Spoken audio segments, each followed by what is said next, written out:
Look, there've been some changes, quite substantial changes.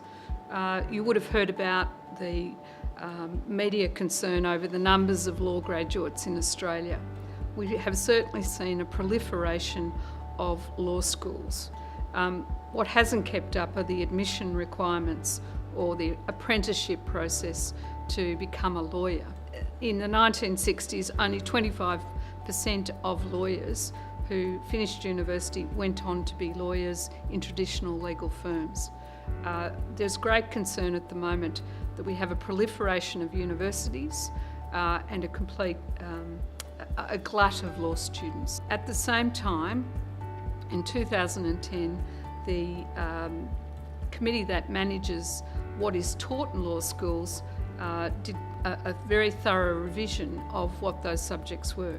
So there's always a tension between substantive law and the academic excellence of understanding the finer details of law, and then what we might call the soft law skills about dealing with clients, mediating disputes and managing legal practices. So more of those soft law skills went into the curricula of the law schools.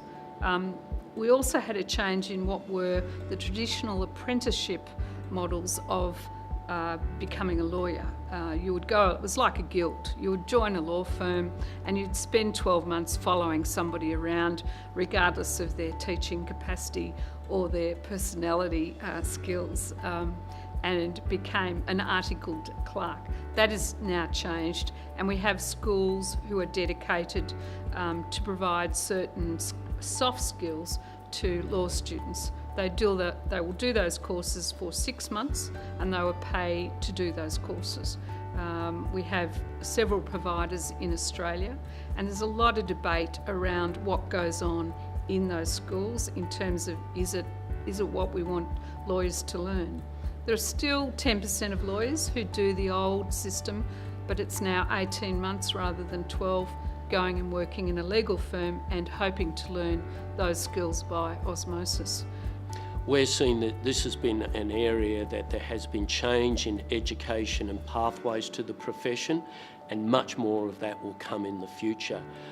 We're seeing education being delivered in much more flexible ways than the traditional schooling, tertiary education onto a CA qualification.